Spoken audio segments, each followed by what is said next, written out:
All right, Nick, let's talk about the New Orleans Saints. The Saints have two quarterbacks on this roster that I think we have some interesting information about.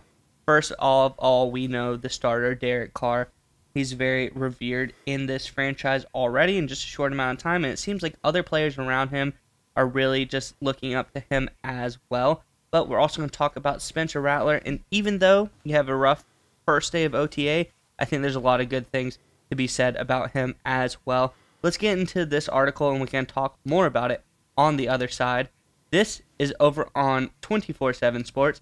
It says Carr has been impressed with what he has seen with from Rattler through the first month and has let the rookie quarterback know that he is there for whatever he needs. It says he has been asking questions, Carr said. That's one thing that I love. He's hungry to learn. He's hungry to understand. I know it's one practice, but we've been together for a while now. It's been fun to grow and help and teach those guys and then go out there and do a rep and show them and be like, see, that's what I'm talking about with the eyes. It's been a lot of fun. After the Saints selected Rattler in the 5th round, Rattler detailed how excited he is to make his way to New Orleans and learn from the veterans in the room. I want to come in and learn as much as I can, obviously from the vets, Rattler said. A lot of great players in that room, a lot of great players on the team and coaches as well. I just want to come in and soak up the knowledge and just work my tail off every day. Nick, I think this just shows there's mutual respect already between Carr and Rattler. Rattler is looking up to Carr, trying to learn from him. I think it's a great situation so far in New Orleans. I'm curious what your thoughts are, but New Orleans fans, in the comment section below, we're talking about Rattler. Let us know who you want to look at in the comment section below as far as who do you think is going to stand out in OTAs this year. Who do you think is going to show themselves as the next best rookie on this team? Let us know in the comment section below. But Nick, what are your thoughts on Rattler thus far? You know, I think it's a really good thing that everything Rattler's doing in terms of his approach, working with Derek Carr, trying to learn about the game, learn about being a franchise quarterback. Because Derek Carr, he's got a number of flaws. We all understand that. But there's a couple things he's pretty good at, right? Number one, he's good at having a consistent, solid demeanor in terms of handling yourself as the franchise quarterback. He had a lot of controversies he had to navigate when he was with the Raiders, right? He's a mature guy. He's a grown-up, right? He's also not a dumb guy. A lot of Derek Carr's flaws are more physical in nature in terms of his lack of mobility at times. He doesn't make the big-time throws like he needs to. But in terms of his intelligence and understanding of the game, you credit a lot of that to John Gruden, to be honest with you. He's pretty up there. So I understand, obviously, there's some concerns with Derek Carr, but the reality is learning those things from Carr is a great move by Spencer Rattler. And that's one of the things that really excites me about Rattler, because people forget he was a massive, huge, they had like a Netflix documentary special he was involved with, big time recruit coming out of high school. I mean, he was one of the biggest prospects in the entire country. He goes to Oklahoma, blue blood program. After a couple seasons at Oklahoma, Heisman Trophy favorite, #1 overall pick favorite. Caleb Williams then upsets him, right? And then he has to go to South Carolina, where he's supposed to be the savior there, has a couple really nice seasons, but the talent isn't there. So this is a guy who's known, like his ever since he's been like 14, has been seen as like the savior, as a superstar, elite, amazing quarterback, amazing football player.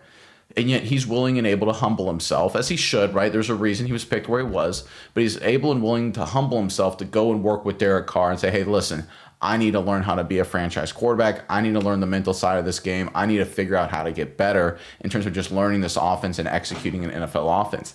And to me, that is the most important sign. And we talk about it all the time on this channel. Everyone gets obsessed with day-to-day performance. Everyone looks there and says, oh, this one quarterback had a great day. He's a superstar. Then he had a terrible day the next day. Oh, he's a bust, right? That's what we hear all the time during OTAs. Forget about the on-field performance for rookies. It really doesn't necessarily matter that much as they're just trying to figure out how to be a pro guy. It's laying the foundation. It's understanding what it takes to be a professional. That's what OTAs are for. We can worry about performance more as we get into training camp and then get to preseason, then of course the regular season.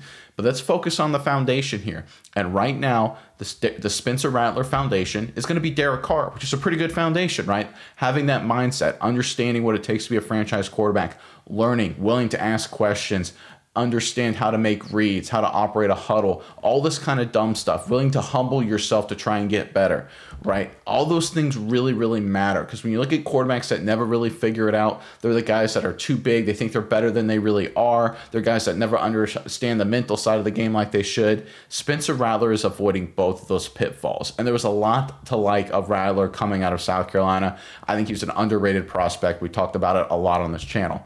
But I really love the fact that he's handling the off-the-field stuff at a high level too, because people forget that can be just as important as the on the field. You look at a guy like Tom Brady. Heck, you look at a guy like Drew Brees. Those are guys not known for necessarily their amazing physical attributes, but it was their mental abilities that pushed them over the top. And Rattler's got a long way to go to get to that point, of course, but he's on the right track so far. Yeah, Nick, and the two things I want to cover is, you brought them both up, is what is Derek Carr's best attributes? Where obviously he's lacking in mobility and some physical attributes. He's great in the mental side of the game. Like you said, he's very fast at reading. He can, do all kinds of, analysis of defenses breakdown. He's good at that portion of the game. That's where Spencer Rattler is probably the weakest coming in here.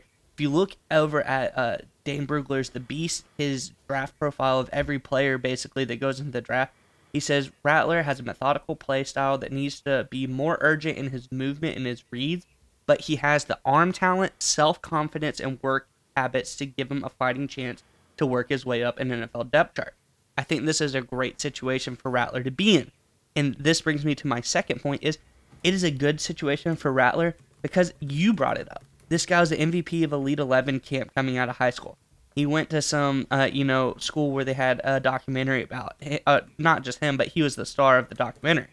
He comes over to Oklahoma and supposed to be, Heisman candidate, best player in since the next thing since sliced bread, basically.